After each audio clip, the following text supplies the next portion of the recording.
Sadis dan kejam, eksperimen manusia Nazi. Jerman Nazi adalah rezim yang menguasai Jerman antara tahun 1933 sampai 1945, ketika Adolf Hitler dan partai Nazi yang ia pimpin menguasai negara dengan sistem diktator, serta menjadi negara totaliter. Selama Perang Dunia Kedua dan Holocaust atau pembantaian Yahudi, sejumlah dokter Jerman melakukan eksperimen menyakitkan dan seringkali mematikan pada ribuan tahanan. Eksperimen ini digunakan Nazi untuk pengembangan medis bagi kebutuhan perang. Kode operasi yang digunakan belakangan disebut dengan Nuremberg. Serangkaian eksperimen yang tidak manusiawi, tanpa persetujuan bahkan dengan pemaksaan, dan tanpa standar penelitian. Sebagian besar korban dari eksperimen ini adalah orang Rum, tawanan perang Soviet, orang cacat di Jerman, dan tentunya kaum Yahudi. Tercatat sebanyak 30 jenis eksperimen yang berbeda dilakukan pada narapidana di kamp-kamp konsentrasi Nazi. Mereka melakukan penelitian ini tanpa persetujuan dari para korban, yang menderita rasa sakit, cacat permanen, hingga meregang nyawa akibat eksperimen ini. Berikut di antara eksperimen sadis Nazi tersebut.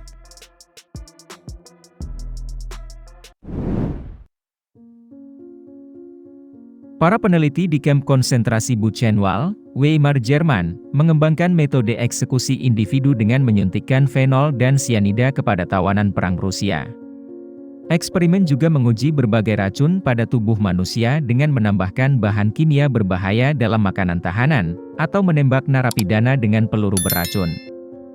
Korban yang tidak mati selama percobaan ini, dibunuh untuk memungkinkan para peneliti melakukan otopsi, untuk menemukan penyebab ketahanan terhadap racun pada korban tersebut.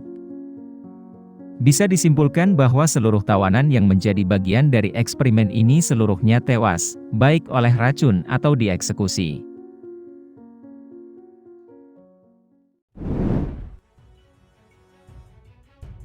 Untuk menentukan cara yang paling efektif untuk merawat tentara Jerman yang kedinginan, peneliti Nazi melakukan eksperimen pembekuan di kamp konsentrasi Dachau, wilayah selatan Jerman.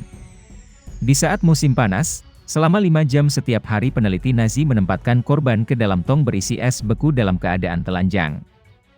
Sedangkan pada musim dingin, mereka membawa orang lain keluar pada cuaca ekstrim yang membekukan, mengikat mereka tanpa pakaian. Saat para korban menggeliat kesakitan, mulutnya berbusa, dan kehilangan kesadaran. Kemudian dokter mengukur perubahan detak jantung, suhu tubuh, refleks otot, dan faktor lainnya. Sebagian besar korban yang hidup menderita cacat saraf dan sebagian lain tewas kedinginan.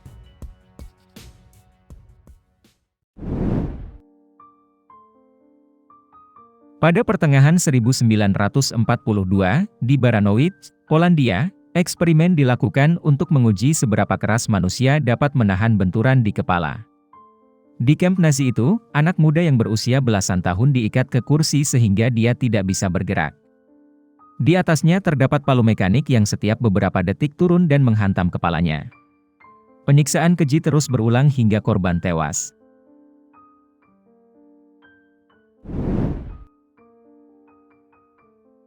Melakukan eksperimen ketinggian terhadap para tahanan. Mengetahui cara terbaik untuk penyelamatan pilot Jerman dalam keadaan darurat di ketinggian. Menempatkan narapidana ke ruangan bertekanan rendah dan mensimulasikan ketinggian setinggi 68.000 kaki untuk memantau respons fisiologis mereka.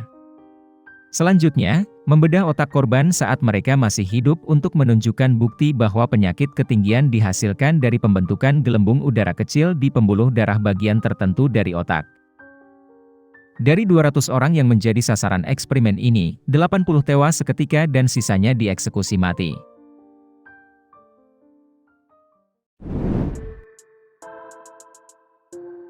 Demi kepentingan Angkatan Darat Jerman, yang tentara garis depannya sangat menderita akibat gas gangren. Gas gangren sendiri adalah suatu infeksi pada sel, jaringan kulit, dan pembuluh darah yang disebabkan oleh bakteri, akibat luka perang. Penelitian untuk menguji efektivitas sulfanilamid dan obat-obatan lain, dalam mengatasi infeksi sejenisnya. Mereka menimbulkan luka seperti korban perang, kemudian menginfeksi luka dengan bakteri tetanus, dan gas gangren. Tidak sampai di situ, para dokter memperburuk infeksi yang dihasilkan dengan menggosokkan pecahan kaca dan serutan kayu pada luka, agar lebih mirip dengan luka perang yang sebenarnya. Para korban menderita penderitaan hebat dan luka serius, serta beberapa meninggal dunia. Korban yang berhasil bertahan pun banyak yang cacat dan harus diamputasi, akibat infeksi yang serius. Itulah beberapa kisah eksperimen sadis dan keji oleh Nazi terhadap tawanan perangnya.